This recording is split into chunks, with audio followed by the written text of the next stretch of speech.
That they're Easter eggs? Uh-huh. You know what an Easter egg means, right? I do. Okay. Do you? Yeah, I do. It means that it is supposed to be pointing towards a bigger storyline. Or a clue. What? What? What are you talking about?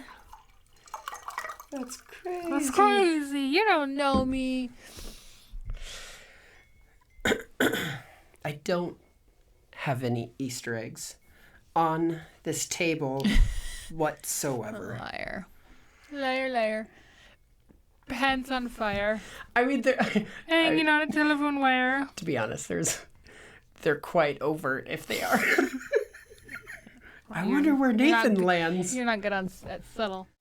Welcome to Shoot the Breeze, a series on our podcast that celebrates the messiness of life, relationships, and Christianity, featuring my wife Lacey and myself, Nathan. It's creatively titled because it will be just us shooting the breeze, sometimes with guests, while occasionally saying something important. We hope you enjoy. I'm so out of sorts right now, between my ears hurting, I'm sorry about your ears. Podcast software. I think the last time you and I were talking on... Yeah, we had to abandon it halfway through. Well, no, I was going to say we were putting up wanted ads for like career opportunities for someone to be a producer. Wanted. Dead or alive. No, it's not Bon Jovi. Oh, okay. No. Your ear hurts because you were cliff jumping with your daughter weeks ago. And it still hurts so bad. Every time I get in the water, it hurts so bad. Like a shower or a bath or like a bigger body of water? Just swimming in general in water. I don't swim in the shower. That would be weird. Kind of. Now that you got that like extender arm, it's a lot more water happening. I love our extender arm. It's the little things. We ended up replacing our toilets because they weren't flushing anymore, right? Like that's what a toilet's supposed to do. It's supposed to flush, and ours weren't doing that. So my dad actually came to visit and replaced ours in our bathroom, and it was so magical. We ended up replacing the one in the girls' bathroom because they never seemed to flush anything ever, and it was disgusting. And I'm so happy. Like it's amazing awesome. How much joy replacing your toilet can give you. Oh yeah. Yeah, like it flushes now. Right. And then our roof had to get replaced, and it was really nice because a storm came this weekend, and I've just been telling people that's how you know you're an adult, when you're just really excited about a new roof and toilets. Just pumped. It is nice. I'm actually glad, yeah, because it's not, like when it was raining, I wasn't afraid of leaks. I know, right? It's great. Weren't you and Ari fighting over who got to take the potty out for the first test drive? we were talking about because she helped me install it. She was a boss at helping me install the toilet. She was fantastic. She did great. Yeah. No, we were talking about who's gonna take it for the test run. We both did in different ways. That was hilarious. Well, now if you come to our house, the toilet will flush. You don't have to stand there forever. You have both of us, both guest bathroom and our bathroom have a pretty fancy BA toilet. Mm-hmm. Mm-hmm. Did I tell you Ari and I came up with a new meeting? What? For BA. What is that? Because I said it one time and she's like, Dad, do you know what that means? I was like, yeah, I do. It means basically awesome. Yeah, it's so true. And she's like, looking at me dubiously. You know what it means, Dad. I love it. And I was like, yeah, basically awesome. She's basically awesome. She goes, Dad, I'm going to tell Mom she looks BA. And I'm like, that's right. So funny. Oh, I know what I was going to talk to you about. Sorry, I got lost in my ear hurting. Wow. Hey, you know how you would whine pretty much every podcast about your teeth hurting? Mm-hmm. I get to whine about my ears. Okay. Sounds fun. Babe, we're starting homeschooling again. We are. And you have done an awesome job at prepping, basically staying up until the wee hours of the morning prepping curriculum. And by prepping, I mean printing and stapling and printing, or no, printing and punching holes, laminating, printing, punching holes, and laminating. Yeah, I've been doing a lot of that. You're not wrong. Yeah. All history? That's just history? No, math too. I've been doing that for math and a few other things. So. This ice water is so hitting the spot right now. It's really good, isn't it? I've been trying not to just be really gready with it. You just gotta chug it. I know, right? I have plenty. It's fine. It's really hot out today. Yeah, I've been doing a lot of prep, and I chose a curriculum for history that's a little bit more hands-on, more kinesthetic for my children. I'm definitely someone who loves audio. I love hearing. I love read alouds, which they like too, but I felt like we did a lot of that last year, and it just was not as impactful, you know, like... Which Lydia does really great with read aloud. Ari doesn't. No, I mean, for example, we were talking about summer camp this summer, and she asked me if it was similar to... Sorry, it's not funny. It's similar to, like, when the Jews were taken to summer camps in history. And I was like, oh... No, those weren't summer camps. That's a totally different scenario. Begs the question. Either A, she really questions why World War II happened. Like what the big deal was. Like why do people not like summer camps? Right. Or two, where we're sending her. Right, because we were planning on sending her to camp. Yeah. So there was a lot of things that came up from that. And then also we spent the entire year as long as she didn't get into the showers. Nathan, we spent the entire year last year studying... the history, the founding of the U.S. and from discovery to the American Revolution. Yeah. And to the end of the year, she goes, wait, there was a war? Oh, goodness. Yeah. And so I felt really, we'll say unaccomplished. We'll hit that one. So anyway, I found a new curriculum to use, and I was telling you this the other night, actually, Nathan, that part of my problem is I feel like whenever I run into issues in our homeschool that a new curriculum will solve the problem. And that is, I think it's a common misnomer, which is my own issue. So yeah, there is part of that going into it, but then also just trying to find something that's a little bit more interactive. So I chose this one though that I feel like it was a pendulum swing from like not the interactive, to oh my gosh, I'm gonna die. Yeah, but here's the thing, babe, is if you would rather prep too much than not enough, right? Yeah, but we were trying to get out the first lesson on Wednesday, and actually had my sister over, and she was helping me. And even she was looking at me going, I said to her at the end of it, because it was pretty intense, and there was a lot of notebooking involved, and there was a lot of cutting and pasting and map work and just a lot of stuff. And the girls were doing well, but a little overwhelmed. And at the end of it, I asked my sister how she felt the year was going to go. And she looks at me and is like, I don't know, man. Like, I don't know. Like, was it just a lot? Like, It was a lot. It was a lot. Do you feel like, okay, so let's say one lesson is a ton of stuff. Right. I just need to pick and choose. That's what I was going to ask is it too much stuff where you try to cram it all in, or is it enough to be like, oh, you know what? I'm going to take this, and this from this first lesson. I think I need to do that. Okay. But I think you tried to do it all. Right, because I spent all this time prepping it. Yeah. I know, and that's my problem. Right? That's my issue. I need to be okay with just skipping what we need to skip and prioritizing. Yeah. And I think... And the thing is, though, you're prepping, you're able to then skip rather than, oh, I don't have enough planned. Now I have to prep in the middle of the school week. And, yeah. Right. And honestly, so much of, I think, my own issue that I run into with... feeling kind of defeated at homeschool is my own expectation, right? Right. Versus what's reasonable. Like, where, depending on where we're at in the season we're at, or even the day, or even what am I reasonably expecting from where my kids are at educationally. Right. You know, and am I holding success to be this thing that is in my own head, or am I trusting the Lord, like, as far as what success should look like? So, for example, today I would consider successful.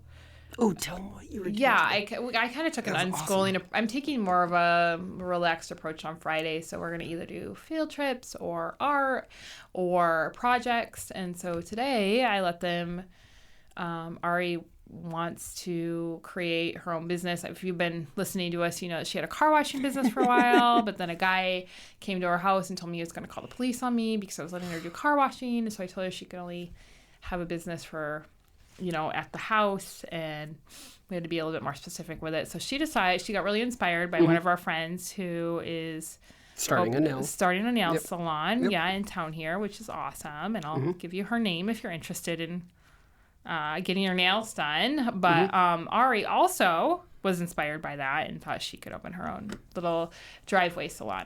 Yeah. So I told her she could do that. She could start her own business in nails today, but she needed to write out a business plan for me. And then also she had to earn a certain amount of money from friends and family before she could open it up to the public.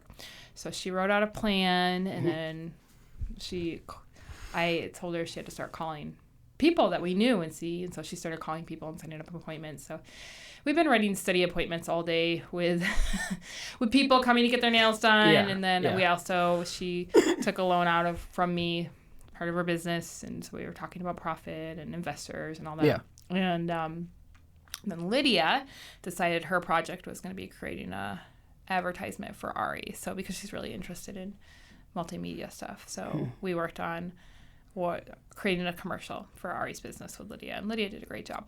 But I love that kind of school. Honestly, that's my favorite kind. The real student-led, interest-led, kind of exploring. Yeah. Which, okay, so you've used the term unschooling, is that right? And it's a misnomer because from what I know, from what I understand, some people say is that, oh, you're just letting the student control the school day. And the reality is you're taking interests in which the student has, our kids have, and building upon that, writing, math. Is that correct? Like, would that be unschooling is really... Because we've heard it spoken of derogatorily.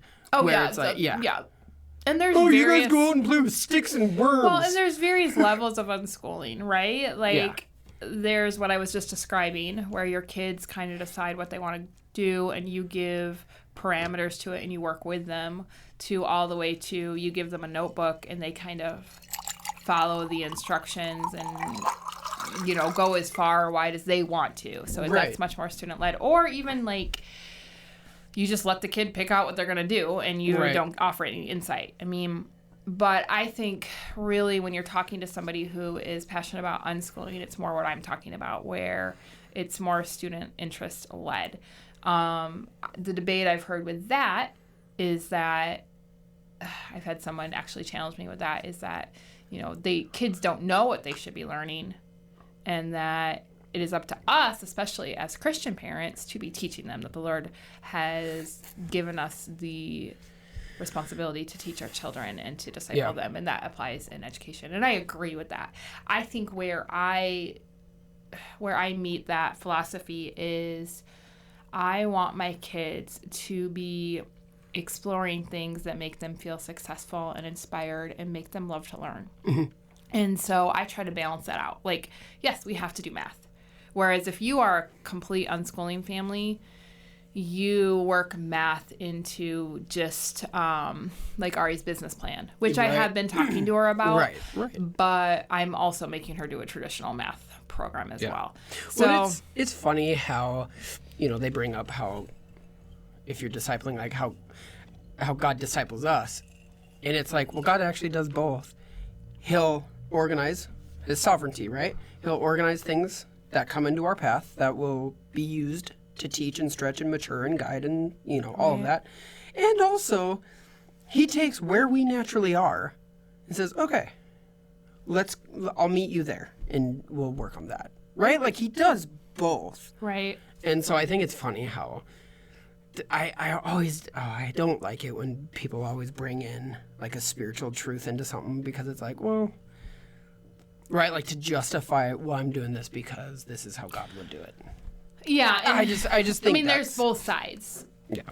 And I think honestly that as my kid's mom, I know them really well. Right. And I want to come alongside them and help them learn not just facts, but I want to teach them how to love to learn and how to love to like. It's like that Proverbs that says, it's the glory of I'm gonna butcher it.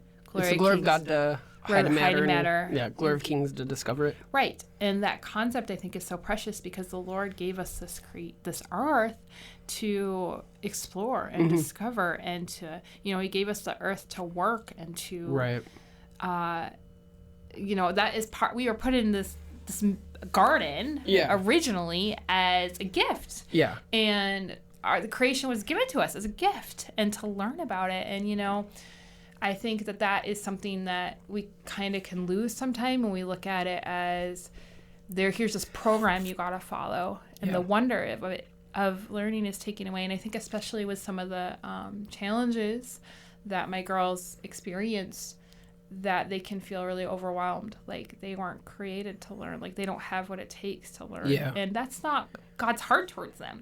And so if I say, you're really good at this, let's go ahead and let's grow in that area. Then that gives them confidence for the hard days where things don't come as easy. The challenge with that is I am very, very flexible. I love that kind. I can move like that. I can move really flexibly with if they want to learn something or do something, that's fine. But our home as a rule does not move that way well. It needs to be very scheduled. So I have to schedule flexible time for it to work. So that is something I'm still learning, what that looks like and how to be comfortable in that myself. Okay, so that actually is a great leads into my next question of new school year, new year, new you, new school year. Is that? So what are things that you've had to do personally? Okay, I'm not talking about curriculum prep, but what are things that Lacey Steele has had to do to kind of prepare for this year, prepare for this next school year? Like, can you walk me through what you've been looking at and doing over the last several months in looking toward this next year? Because, like, homeschooling is not something, let's see, September's here, we should start homeschooling. I know for you personally, it's taken... I to a fault. I am a researcher to a fault. I am an information gatherer to a fault. I love learning about learning. I love learning about... Okay, wait. You know what I've been really proud of you for? What? Is there's... Okay, this is going to sound really bad, okay? I've been really proud of you because, man, I can't tell you how many articles or something you've sent me and been like, hey, can you look at this and tell me your thoughts? I want to talk about it, looking at making a decision. Are we going to have to purchase it? Do we need to get this? Like multiple things, right? Right. I maybe, if there was 12 things you sent me, I might have looked at one thing and gotten back to you. But where I'm proud of you and where I've seen incredible growth in you is, yes, you're a researcher to a fault. You will not make a decision. But it's interesting in some of these areas, you're just like, okay, it's been a week. Nate's not gotten back to me. I'm pulling the trigger. Like, I'm doing this. I've been really proud of that. Hey, thanks. Good job. Yeah. Hey, thanks. Yeah. Hopefully none of them are busts. Well, I've been really... No, it's that risk, right? It's that, okay, I'm going to step out and do this. Right, and I might have talked about this before. I can't even remember, but I've been really challenged with the concept of Holy Spirit-led homeschooling. Yeah. So for so much of my life, I want to be Spirit-led, except for when it comes to school. I'm like, I got to follow the curriculum, or I got to follow what the experts are saying, or I got to follow what I'm feeling guilty about. And instead of being able to just let the Lord lead me. And I think even on a daily basis, because sometimes we can be like, okay, Lord, I want you to lead me as a whole, but day to day, I got to follow a plan. Right. And that mindset has gotten us so overwhelmed and discouraged, and just let it. And I know I've shared this story before, but I'm going to share it again because it's kind of where my eyes were opened, where I felt kind of prompted. And it was a day where my sister was coming, and she was bringing my nephew, who's younger, who's a baby. And my daughter is so into babies, can't get enough of babies. She's obsessive, actually. And all she wanted to do was take care of her cousin, take care of the baby. And I was so focused on school and what we needed to get done. Mm-hmm. And I just felt the Lord prompting me and say, just let her take care of him today. Mm-hmm. And she spent the whole time just getting him his bottle and changing his diaper and playing with him and feeding with him. Yeah. And she was so happy. And we had a really good day. But if I would have pushed her, just pushed her to do what I wanted to do and what I felt like should be done, it would have been miserable. Mm-hmm. And I'm sure there's a lot of you that are like, yeah, but she needs to learn, division. I mean, yeah, she does. But in that day, at that point, that was what the Lord had for her and for us that day. And for me to release what I wanted and let myself be Spirit-led in that moment, it gave me confidence. Like, okay, I am feeling so overwhelmed in so many of these areas, but if I just let the Holy Spirit lead me and don't freak out because I'm not getting certain things done or they're not happening as fast as I want, I can trust that because I've released these things, but the Lord has control over it. And I don't have to have control over it. And I don't know why I thought being Spirit-led applies to everything but homeschooling, but I'm starting to realize that, no, it's okay. It's okay to be Spirit-led in homeschooling too. And there are benchmarks you want your kids to reach, but what if they're not? Yeah. Yes, there are a certain amount of things you want to get done, but what if they're not? It's like, what do I do then? Right, and the reality is Lydia and Ari and what they need, as well as God knows what Lydia and Ari need most. And if we're able to teach them what they need most, like the most important things, and you and I have had conversations about this, how it's like, is being able to I'm trying to think of a dumb example, but really the ultimate thing is if our girls, number one, have a love of learning, they love learning, like they're driven, it's an internal passion that they have toward learning.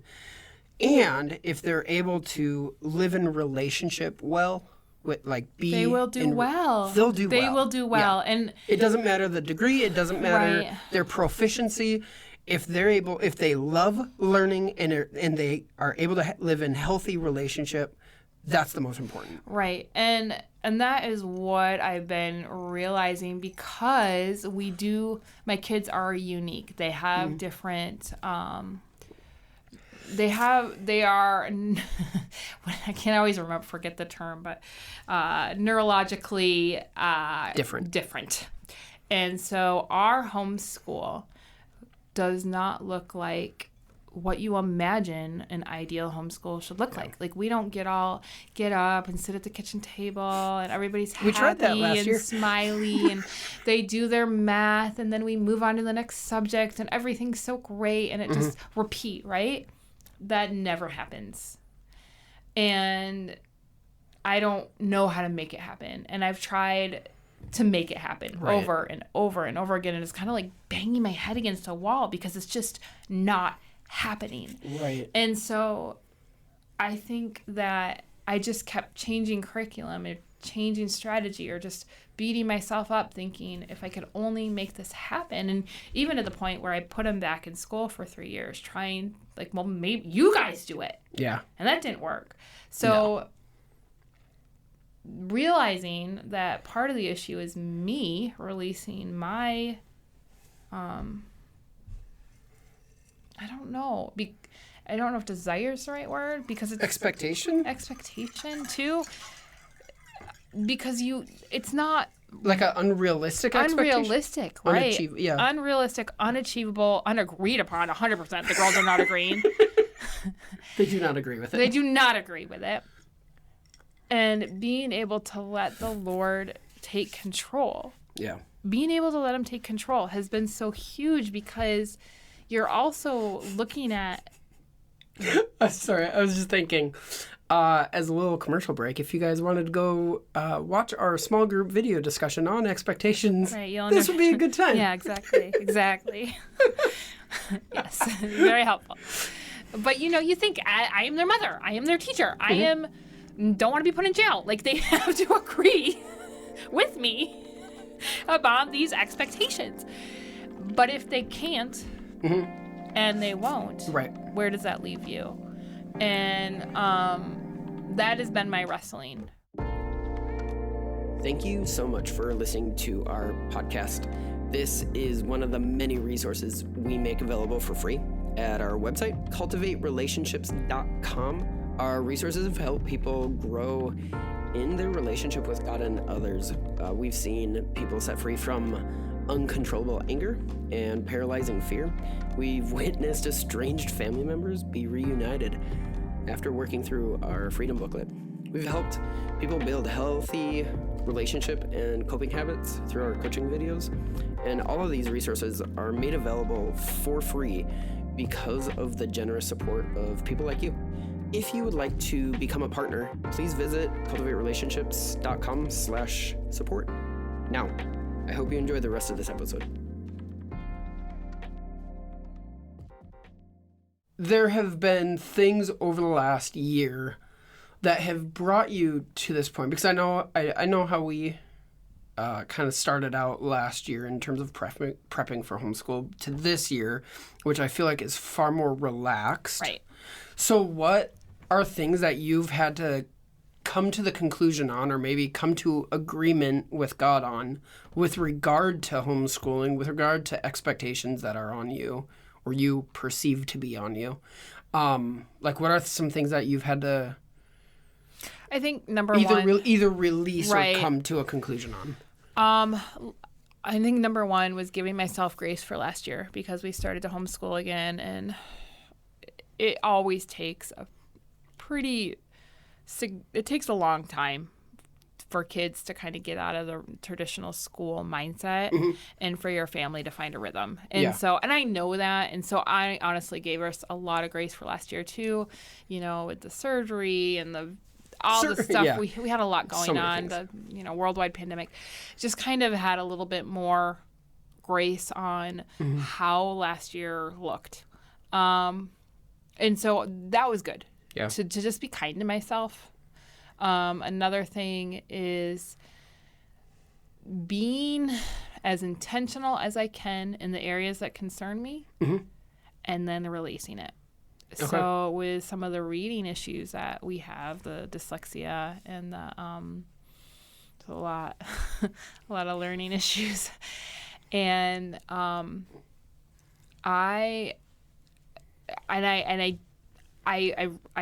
prayed and prayed, and I researched and I have all these programs and all these things, and I was like, I need help. Yeah. I need help. And I've known that. I mean, since one of my kids has been really little, I've sought help, and we've done so many things. So we've done therapists. We've done like occupational therapists I'm talking about. We've done green light therapy. This is the weirdest thing we had her do, is look into it was like this eye focusing thing where the poor child had to look into a green light.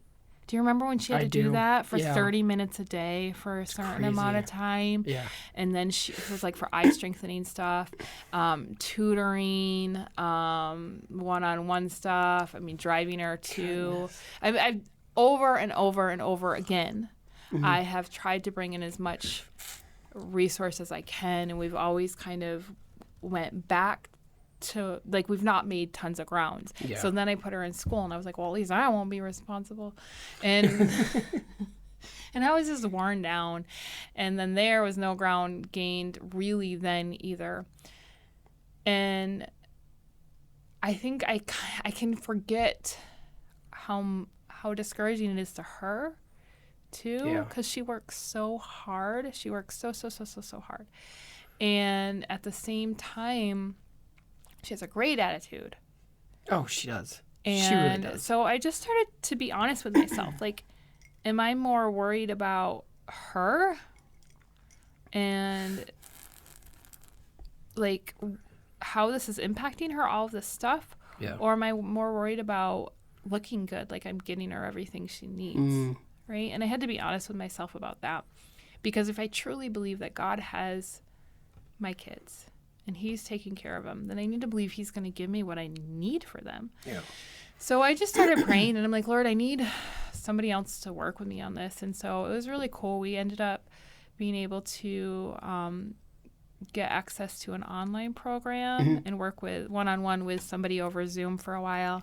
And then eventually we were able to switch over where I'm able to do it with her through this program. And they were able to give us a discount on the price and all that, right? Yeah.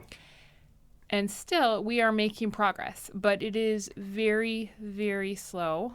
It is very tiring, too. So let's say we do that program for 45 minutes. There needs to be a break. Yeah. So it's not like my day can be the way I want it to be, where it's like, okay, we've done that, and then we're going to move to this, and then we're going to move to next subject. Yeah. And so then I freak out about that because I'm not getting done as much as I want. So that's, to answer your question, that's where I need to go back to. I'm more concerned about accomplishing what I want to accomplish, or meeting my daughter where she's at and trusting the Lord's going to give her what she needs. Right. Because I can only do what I can do. Yeah. And then I have to release it. But I will say I do kind of take solace in the fact that, like, the school had her for so long and they didn't really make any grounds either. I know that sounds terrible, but it's both girls. Like, yeah, it kind of. Yeah.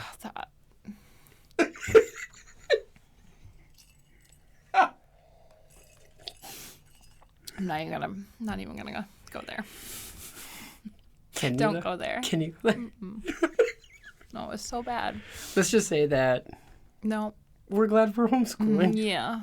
Because public school did not work. Yes.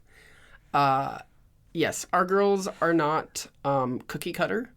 I don't think any person is cookie cutter. And to be in a system like a public school system, they expect cookie cutter. It's just not reality. So. And if your goal is always to fix, like, I need to fix this problem so we can move on and we can be normal. I want to fix this problem so we can move on and we can be normal. You are going to exhaust yourself. You're going to exhaust yourself, and you're going to constantly feel like a failure. And I just had to release that and embrace us and who we are and the craziness and and choose to look at the great things about my kids, the things they're excelling in and doing well in, because if I'm always looking at trying to fix, I'm going to miss it. Yeah. Right? Okay, so with that, what are some things that you've had to, looking at, planning our home, planning this year, looking at this next year, what are things that you've been preparing the girls for this next year? Okay, so first of all, I didn't want to take a break this summer, but situations happened where we ended up taking a summer break. Yeah. And so when that happens, we get totally out of schedule, and my kids just turn into, like, people that would love to be ignorant the rest of their life and watch TV and lay around and do nothing. And then I get tired too, so I'm like, fine, whatever. And then we got to get it all together. Yeah. And I've learned that I can't expect one day to be couch potatoes and then all of a sudden have my kids turn into, like, these model citizens. Can you tell a story that when you and Lydia went on your date? It was really funny. So I took Lyd on a hike this week, and it was I loved it because we were hiking up this hill, and I was doing great. I wasn't even breathing heavy because I work out pretty regularly. And she was huffing and puffing like a train. What's funny about her, she's probably one of the most athletic She's people. so athletic. And she's 13. She has all the energy in the world. She's All constantly flipping around and Yep. doing headstands and moving. And Yep. But she was drinking all my water and needing to take a break. And we were laughing so hard. And she's like, oh my gosh, Mom, I am so out of shape. I just need to I think I've just been watching way too much TV. Just laying on the couch Just watching laying TV. on the couch watching TV. I'm like, well, you're not wrong. And anyway, Lazy bum. right. So I've realized that for myself, this is true for myself too. I'm not just going to wake up one day and have all my habits changed. Like, I got to start a little bit slower. Right. And so, we started school this week, but we started with just a few subjects. And then next week we're going to include a few more. And then we're also going to include family breakfast again. And then we're going to, just kind of through August work our way back into more of a machine-like schedule that we were before. And I'm not going to get this far off of it again. It's not, I don't want to. I want to stay a little bit more semblance of a schedule. But what's hard for me is I hate it. I hate being this scheduled. But everything's better and everybody's happier because all three of you, all three of us are happier. Included, you just ooh, yay, breakfast every day. 8 o'clock, that's my favorite. And I'm like, maybe here's the thing. Maybe we're the normal ones. Fine. I just don't want to be part of your cult. I'll dress the same, doing the same thing every time, all the time, every day. Okay, so it's weird. So in this, over the course of the next year, what are you looking at developing in the girls? Just what you have currently, not to say that it's going to be successful or a failure, but what do you have on the schedule to be like, you know what, we're focusing this year on blank for the girls? We're focusing this year on how to get along with other people in your life. I.e. each other. Yes. Relational issues are a big deal. Yeah. And the violence has went down, so that's good. You weren't there this morning. It's not funny. Here's what I've done. Is, so our girls have emotional issues, and they can become very verbal and physically they both have lost altercation. Have they both lost their doorknobs or just one? The one lost her doorknob a while ago. She got it back. It's a different one this week. Anyways, one of them broke their door. Huge hole in it. Here's the deal. We work in wholeness ministry, so we're constantly working with the girls on how to apologize, how to have healthy expectation, how to say sorry in a healthy way, how non-manipulative way. Yeah. And so we've worked on our girls with this for years. I've tapped out. I'm you know what, girls? Like this morning, I'll give perfect example. This morning, they were flipping out on each other. And so Ari starts banging on my door. I'd locked my door so I could do a therapy because I didn't want him coming in. Freaking out, Lydia's doing this. And the conclusion I've drawn to, I'm not saying this is for you, is that oftentimes when the girls run to me, it's to get me on their side and to get their sibling in trouble, to get the other person in trouble. And I'm done. I'm done with it. I'm done. I know. I think I struggle with, sometimes you do need kind of almost like a moderator there. So I've been trying to... Right, but I'm not saying I'm tapping out for the rest of their time. It's we make an arena in the backyard and just throw them into it. Right, no. No, what I'm saying is what I'm doing for the next season of our life, until I feel led to do anything else, it's it's not later on we don't talk about it or we don't console or have any of that conversation, right?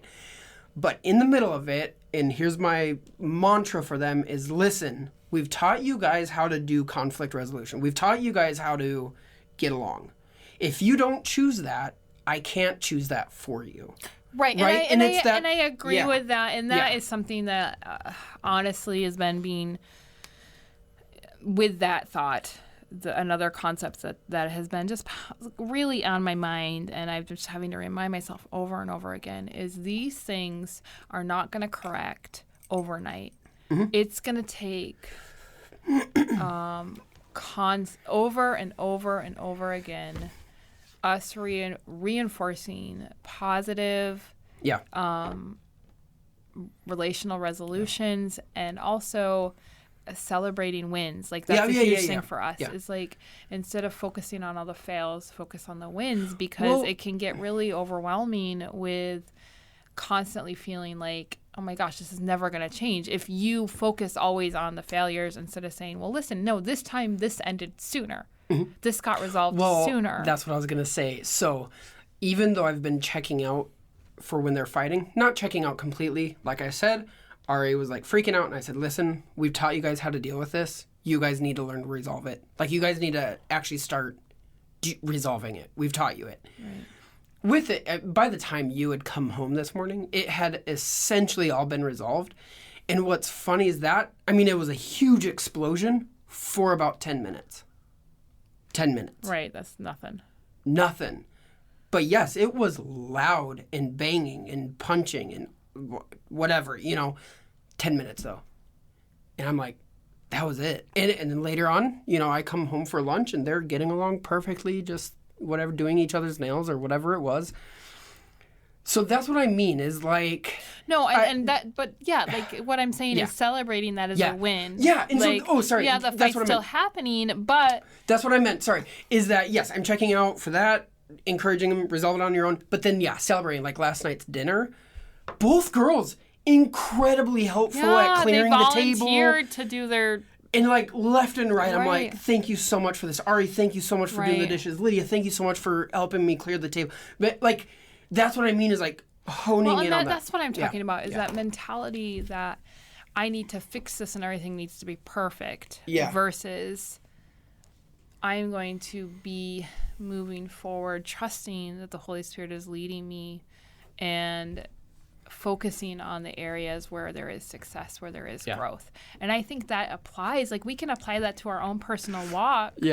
But applying it to our parenting, applying it to situations that are really annoying or really overwhelming, we forget to do that because we just want to fix it. We want it to be done. We don't want the slow healing or the slow change, even though that is eventually, please, eventually going to come to completion. We want it over. We want it done. So seeing the victories is harder.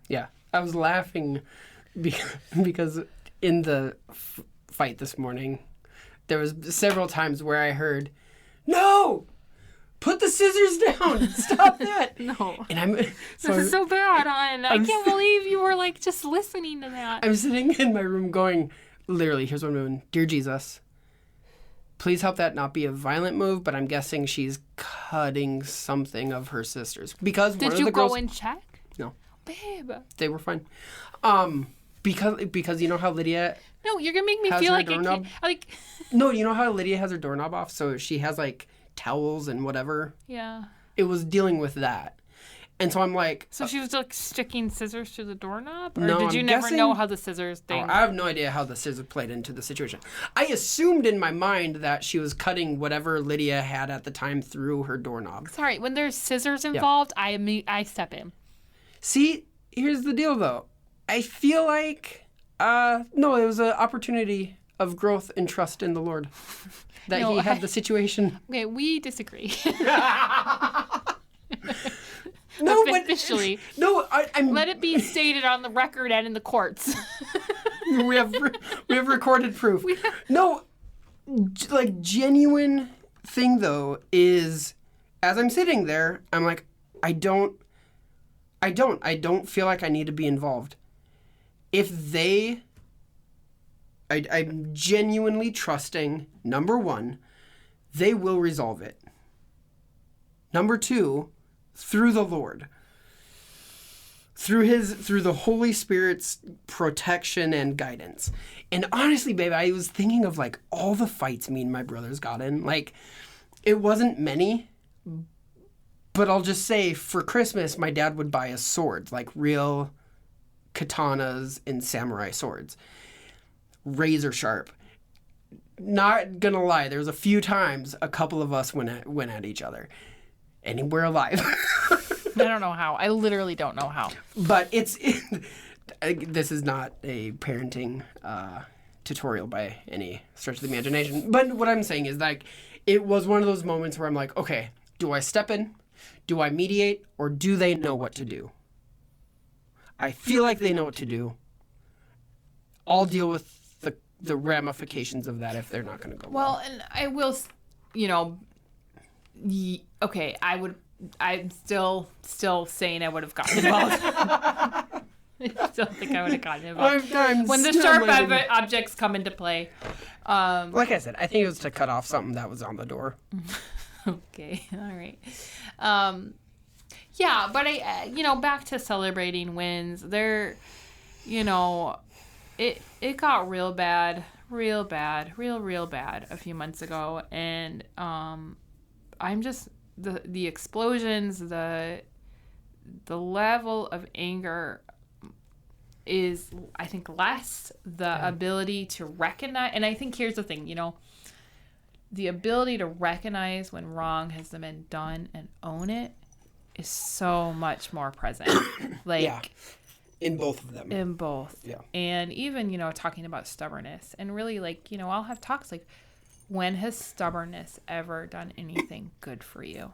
Ever. When have you ever got anything good from being stubborn?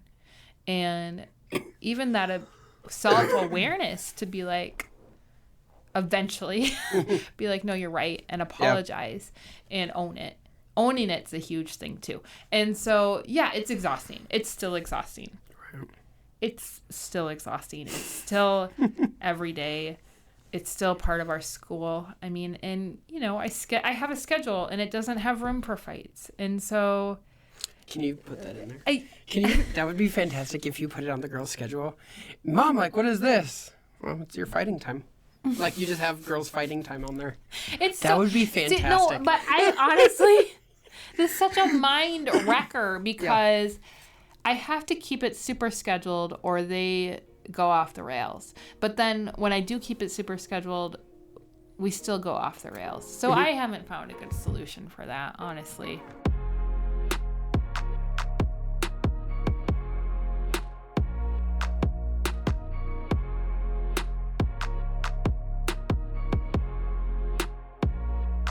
If you can kind of think back to last year, homeschooling specific, because there's a lot of failures last year, but we're going to stick to homeschool specific, okay? If you For could... me? No, I'm thinking back, as a lot of parents are this year. I mean, what was it? You were saying at the end of last year is like a third of Texas? Oh, I'm not going to quote just a statistic. We love that. Have you ever seen Fun with Dick and Jane? You know what I'm talking about? Yeah. But I was just listening to the radio yesterday, and I'm not going to quote the statistic, but basically there was a whole host of people that started homeschooling last year, and then that's grown by 3 times the amount this year. So there's an entire movement, so, There's a lot of people homeschooling. Right. Possibly for the second time this year. And definitely for the first time this year. So looking back at last year, can you think of some mistakes or failures? And again, nothing where you look back and it was detrimental for our girls, but looking back going, oh, okay, I can do that different. That was a mistake. That was a failure. Can you think of a few from last year? And then that's a lead into a next question. Comparison. Okay. Anytime I compare our girls to other people. Yes. Okay. Or my homeschool or my abilities to anybody else, I just spiral into a terrible pit of inadequacy. Okay. And so being really cautious not to compare, and then also being really cautious to not let people's judgments, the other way back, derail me from what I know the Lord has told me to do, because they don't understand, and I'm not going to be able to make them understand. Well, and here's a promo for a friend of ours, but we've had some really good talks recently with a friend of ours who they homeschool, and they've adopted several kids. Shannon, I can never say their last name. Guerrera? Yes. Is it Guerrera? Yes. They're good friends of ours, but I can never say. It's so embarrassing. No, I've told them to their faces. They're going to be listening to this. Yeah, no, I've told them to their faces. I can't pronounce their last name. Guerrera. Anyways, no, so she has some really good books on homeschooling and really good resources. But they've been in. Well, her books aren't on homeschooling. They're No. But like on. She has books on attachment, Yeah. which really is called Upside Down, and how to. It's basically for, if you love a family that has kids with attachment issues, how to come alongside of them, and then also just to be known as a family that you're not the only one, and then also she has books on prayer and on. What's the one that you mothering. just did an article for? Yeah, I actually did a little submission for part of her Abide series. So she has 5 books on abiding, and there's different subjects in them. And I did one on obedience. So that's going to be coming out this next month, which I'm really excited. I love writing. So yeah, she has a great website, and Copperlight Woods is the name of her blog, and then also she can find her books on Amazon. Really great perspective. She released a book on a book series on being a mom too, and I think about the title a lot because the title is "The Work That God Sees." And with that comparison thing, I mean, that's really that phrase I think about a lot. Like the work that I'm doing, the work I've been asking to do as being a mom, is work that only God really understands. Understands the sacrifice, understands the death to self, understands the issues that we're dealing with versus everybody else's perception. And I can't respond to people's perception, and I had been texting her earlier a few months ago because I was kind of at the end. You just get to the end sometime. And I was like, I just texted her a few days ago. But just talking about how I know my kids, right? And taking that confidence. And these are the kids God has given me, and I know them, and I have been equipped to raise them, even if I don't feel like it, and taking confidence in that. And so that's encouraging, but I do want to recommend her stuff as well. She has some really encouraging, down-to-earth advice and perspective for in the description of this episode. I'm going to put her information in there. Awesome. Yeah. I'm writing myself a note. So yeah, but back to that idea of comparison and not letting your kids be who they are, Right. Well, and I love what Shannon says is, your kids. You're the expert on your child. Right. No other experts are experts on your child. And that has given both you and I... You know what I always think about, too? Is they don't have to live at your house. Yeah, right. They don't have to live there. Yeah. I have to live there. Like the friendly advice from people, or even if they have some knowledge in a certain area, it's like take the good, take the positive, but at the end of the day, you know where they're going home? Not to your house. They're going to their own house. What do people have on their doors where it's no unsolicited, no solicitations? Yeah. I think, can we wear name tags just around for... No, I mean, I'm okay. I'm okay with people being positive and all of that. I think when you let it get in your head too much is the problem. And I think we do this to ourselves, maybe even more than other people. I mean, sometimes other people... Like, I had someone today tell me that they were like, did you know there's advancements in braces? Because they saw my rubber bands, and I took them out to do this podcast. But, like, my big metal braces, and they're like, did you know there's, like, Invisalign? I'm like, oh, I'm so glad you know more than my orthodontist. Because I was telling them I wasn't a candidate, and they were telling me that they know people that have gotten it with bad teeth. And it was just really funny of a conversation. I'm sitting there thinking to myself, why would you think you would know more than my orthodontist? But sometimes people... Honey, I don't know if you knew this, but people who are on Twitter and Facebook, they know more than... Well, this is in person. Well, I know, but I bet you she's on Facebook. But I think this is what my theory too. This is my theory. This is how I help keep a good attitude about it. Is people sometimes struggle to make connection points.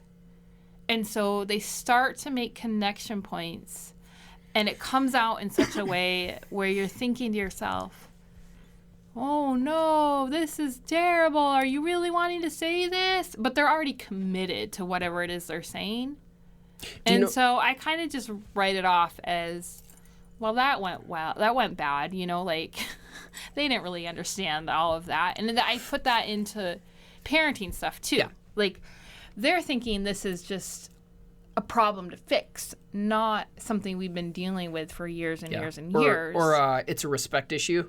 They just need to learn respect. Right. Or one time their kids showed them disrespect and they just kicked them to next Tuesday and everything worked out, or whatever it is, Because, I have people, honest to goodness, and if you would have told me this years ago and said this is going to happen, I would have said no. But I have people... People aren't that stupid. I have people correct... As I'm trying to correct or handle an issue in public with my child, I have people step in front of me and try to deal with my child for me. It's so bizarre. It is the weirdest thing. It's so bizarre. And so then they take a situation that maybe, let's say there's level 1 to 10. They take a situation that was at maybe a 3 or a 4 in my book. Yeah. And they just gun it. Ramp it to a 10. Gun it to a 10. And I'm dealing with this now because of some stranger. I'm dealing with this issue for hours and hours and hours when it could have just been resolved. Right. Because they don't like something about it, or it hits them wrong, and it's the oddest thing I've ever seen. I don't get it. I don't get it either. Oh my word. Okay, so dealing with comparison, you've talked a little bit about this. That being one of the failures or mistakes you made last year is dealing with that. So what changes are you making that it might be mentally or just kind of like how you are walking into, like an attitude you're walking into this year with, but what changes are you making for this year with regard to, looking back on those? Okay, so one of my big changes is I am going to schedule our week the way it needs to be scheduled, and that's it. I have certain times that I have for other things, and if they don't work in that time, then they don't work, and I'm not going to feel guilty about it. Yeah. That's one of the things I'm so happy about for you is here's the deal. You went to ministry school. You were taught in ministry school.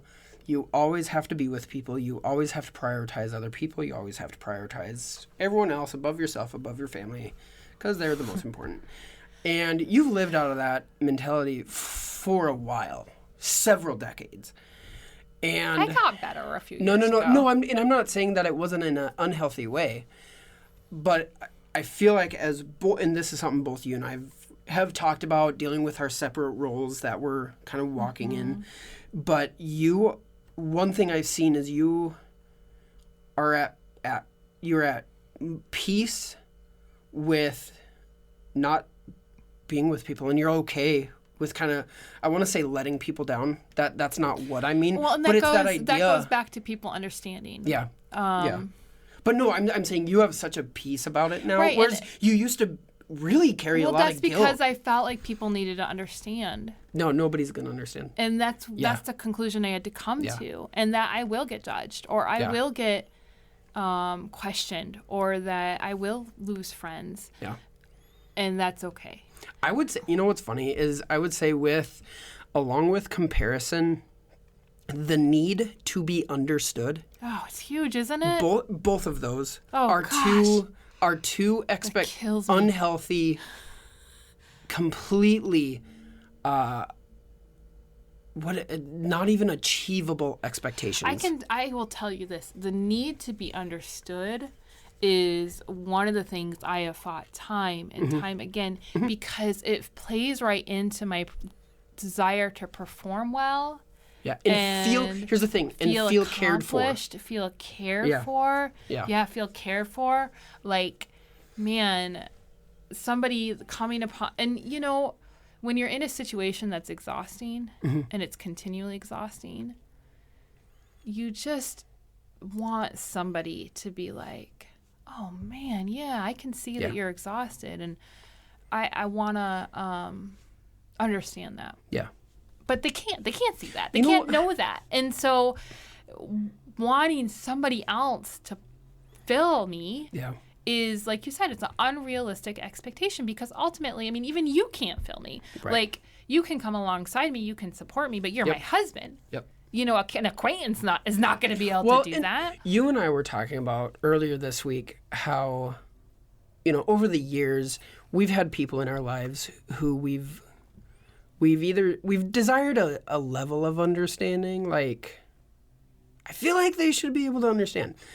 But you and I were talking recently how there's a lot in our life. Okay, that we have girls from hard places who have, what did you say?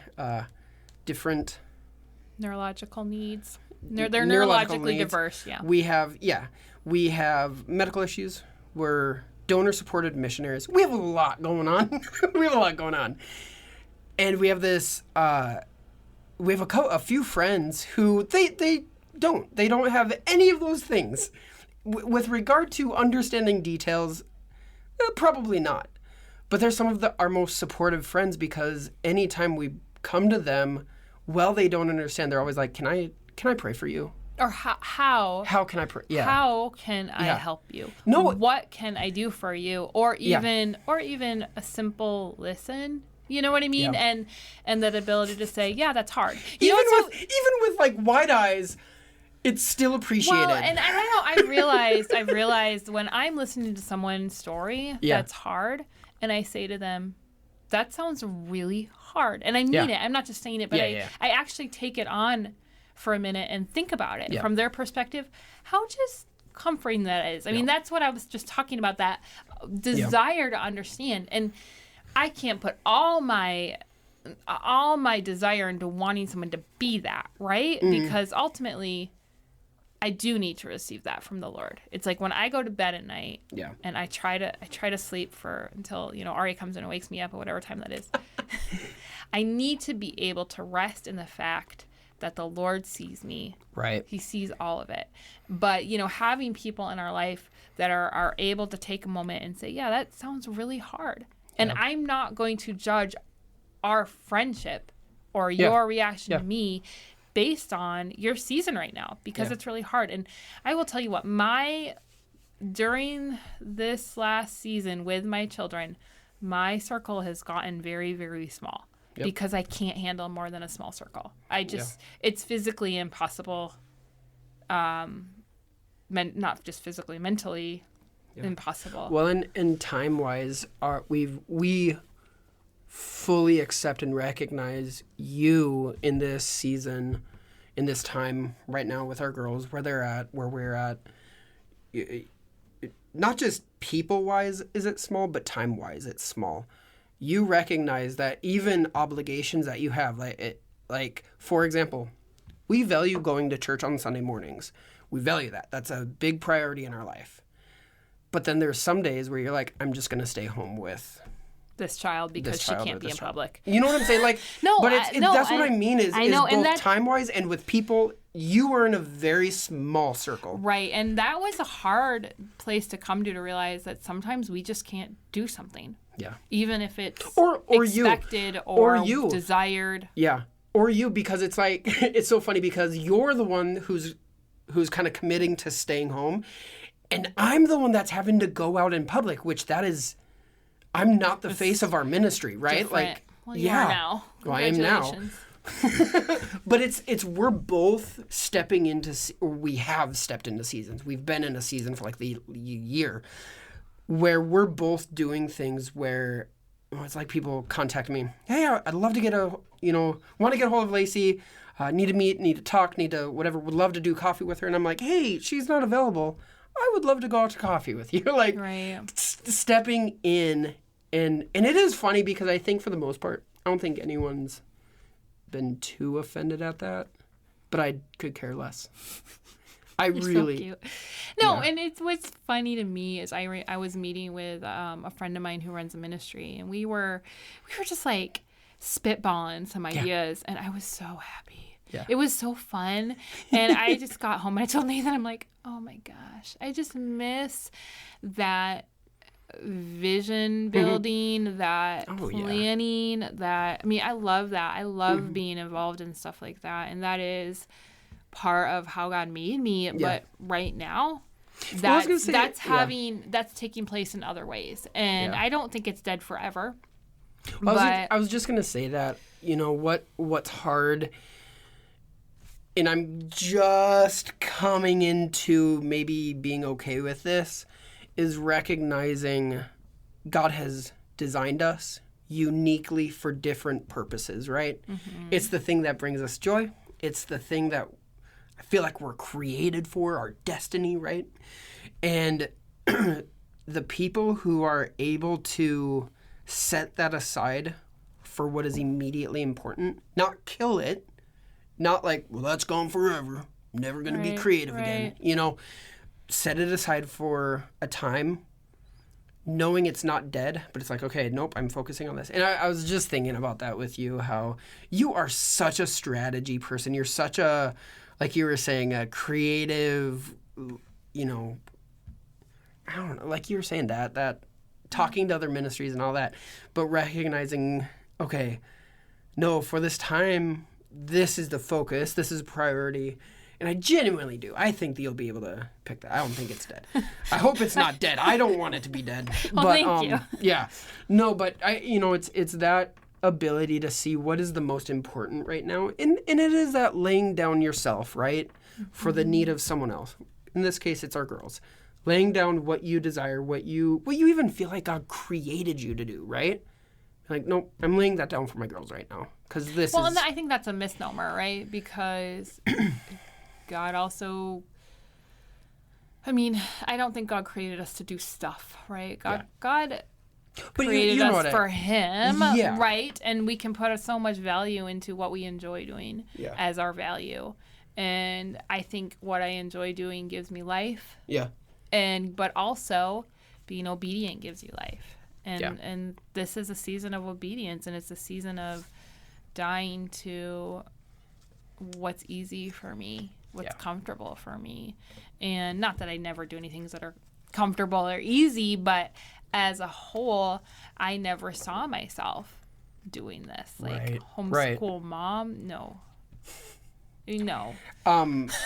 I do have a surprise for you. I bought you a denim jumper. Thank you. You're so sweet. Yeah. Did you give me that 15-passenger too? No, we only have 2 girls. Still.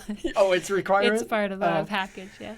Yeah, that'll be in the mail. Denim jumpers are back in. They're back in style. I was going to say the same post office that took our votes. I had to throw that in. Okay, keep going. I think I'm done. Chugging along. I think I'm done. I don't have any other thoughts or questions. I wanted to just talk to you about our next school year. Well, thanks. Yeah. Thank you. Thank you for having me. I really appreciate being here. Yeah, I'm glad you could come today. Yeah. I hope I'm invited back. I love you. Yeah, I love you too. Okay. Bye.